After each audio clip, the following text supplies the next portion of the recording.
Confucius, the old philosopher, said, see everything, overlook a lot, correct a little. Okay. So that's kind of how I recommend teaching. You're going to see it all. You're going to see the good, the bad.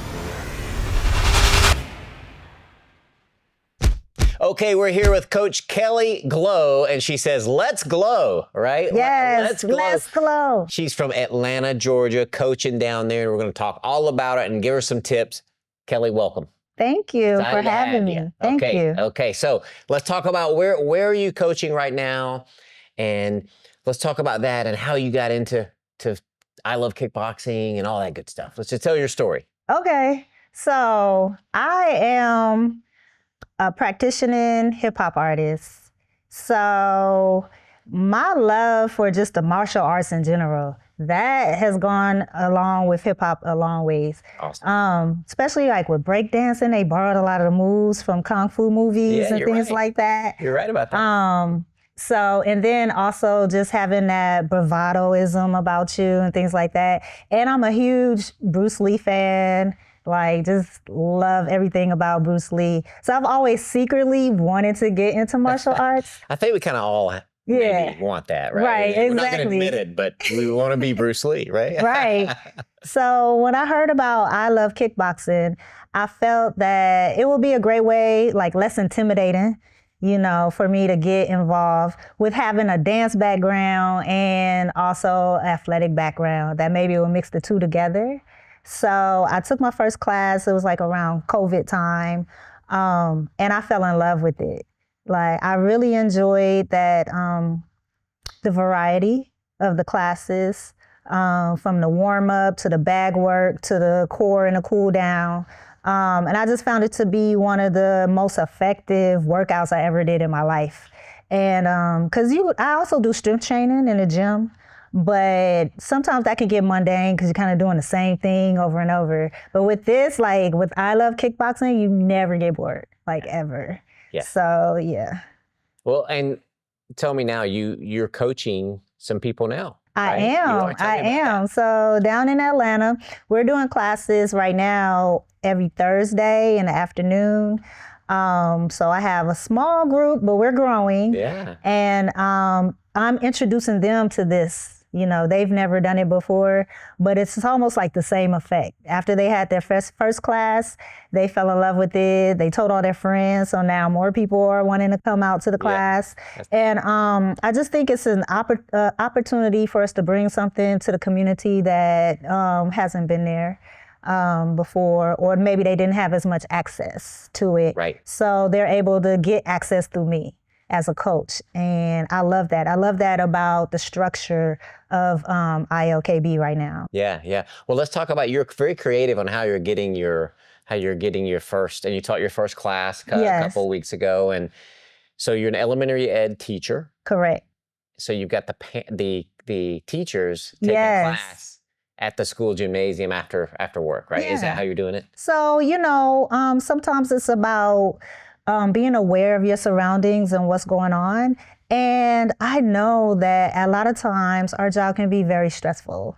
And I see a lot of the teachers around and I'm just like, wow, they just need an opportunity to kind of release some stress, you know. And then a lot of times we're kind of sedentary, you know, with these lifestyles. So, but they may not have the time to go to a gym. So I was just like, well, maybe I can offer an opportunity for just the people in my building right here within my immediate community to offer a class. So I was like, does anyone want to glow with grow? You know? So they were like, yeah. And I was like, think of like Tybo, you know, but with boxing gloves, you know, and a lot of people can identify with that. Yep. So yeah, we had our first class. It was just 4 students at the time, 1 male, 3 females, all for different levels, you know, beginner, and some of them, and then some of them are more advanced with their athleticism. But we had a ball. We rocked it out. Yeah, it's awesome. That is awesome. Well, congrats. And I think that's very smart, using the current surroundings you're in, right, and the people right there that you touch every day, that you work with every single day. You said, hey, let's go do a workout. Yes. Right, let's work out together. Let's kickbox. It's going to be fun. Yes. Right? So way to go. Good job. I think sometimes we overthink it. I agree. You know what I mean? It's like, what is there a problem? And do you have a remedy for that? Yep. You know, so yeah, I see that the people that I work with every day seem to have high levels of stress. What can I do to kind of help out with that? Yeah. Hey, I'm a kickboxing instructor. Hey, let's have a class, you know? Yeah. And even the vice principal, she was like, I'm so sorry I missed it. She was like, I'm going to be there next time, whatever I have to do. So people are excited. I tell, people do make it too hard. And I say, hey, bring them to your house instead of having watching a movie and drinks, do a workout together. Have one person, you and a couple people work out together, have fun, connect. I mean, that's the start, right? Yeah. That's the start. Okay, Kelly, so you're teaching at the school where you work, right? So what is behind that? What's the passion behind it? Why are you doing that? So in my community, especially the African-American community, you see a lot of people that have issues with hypertension, kidney disease, diabetes, and a lot of it is lifestyle choices. And I've just seen a lot of people who are either getting really sick or they get terminally ill. And it's off of something that I know that they can control some of it.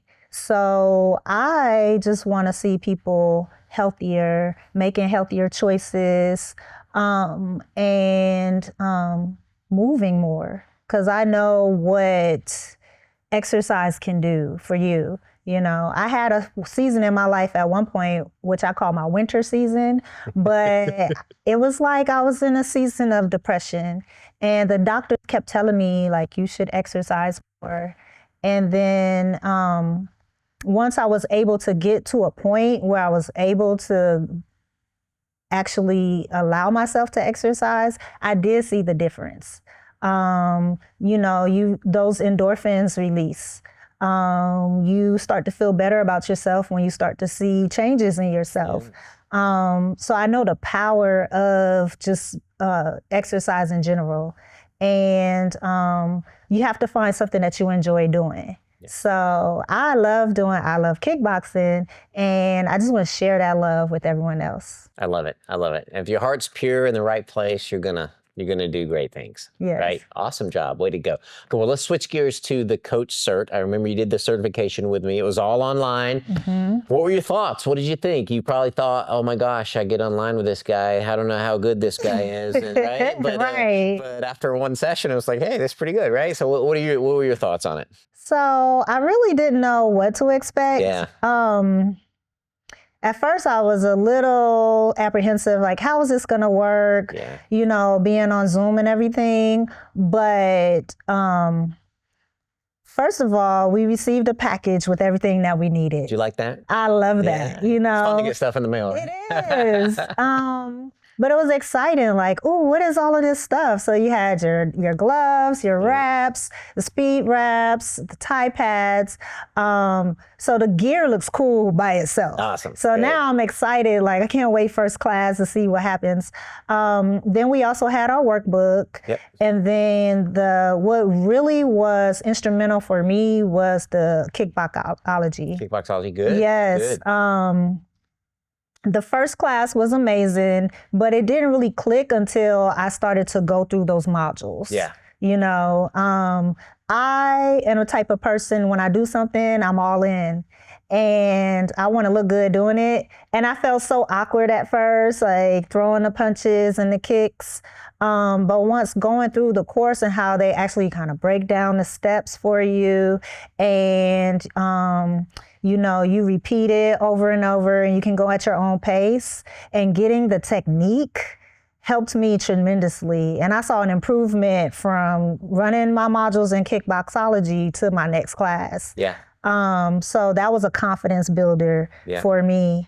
And then the study guide helped me study for the test. So I really feel like the process was pretty seamless for me. Everything seemed to flow really well, and it was not intimidating once I got into it. Yeah, I saw a big improvement in your form from 1 to 5. I was like, wow, I can see Yeah. I see it You're all. watching. Overlook a lot, like we talked about earlier, right? Yes. But I see it, and I see your form got tremendously better. You look like you had more confidence in your movements as you were moving. I can see it. Yes. So it's awesome. Good job. Well done. Thank you. Keep it up. Yeah, it was a lot of fun. Awesome. Thank you. So let's talk about your coaching. What questions do you have for me? How can I help you?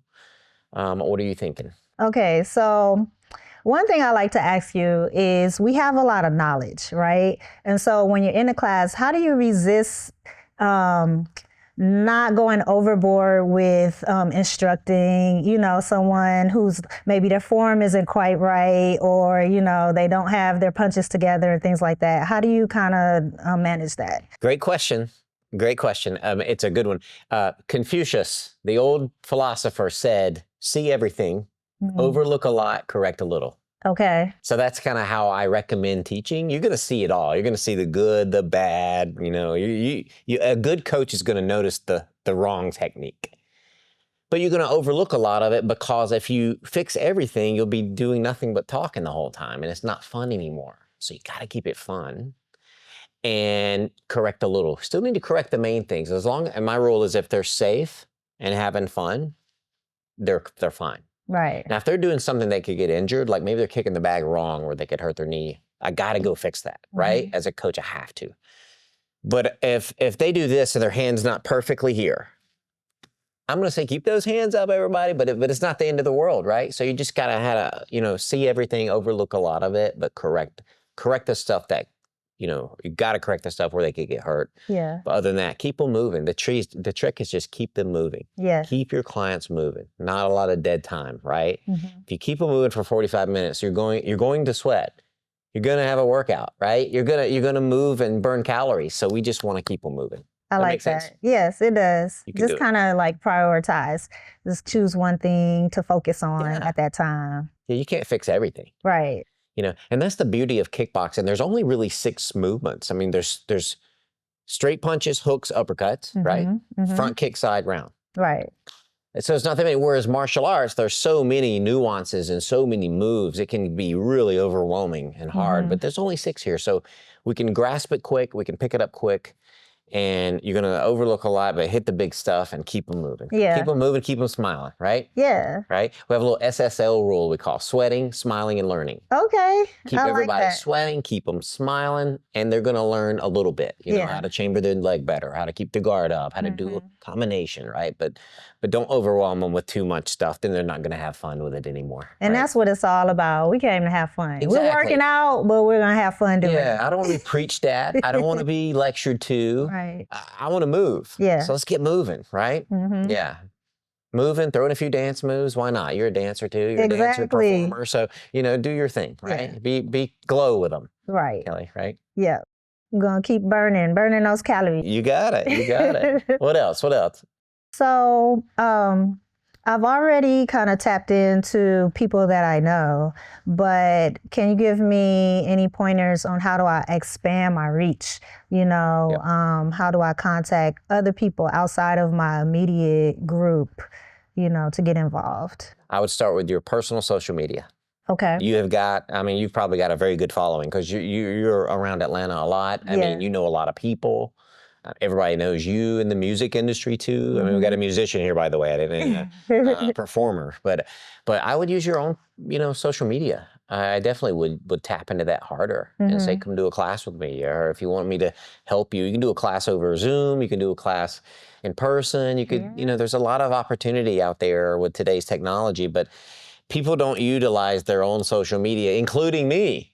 I don't do a good job with it. And that's one of my goals this year, is to do a better job of pushing my personal social media to reach more people. I'm trying to do the same thing you're trying to do. Right. Right? I'm trying to reach more people. So start with your social media because it's free.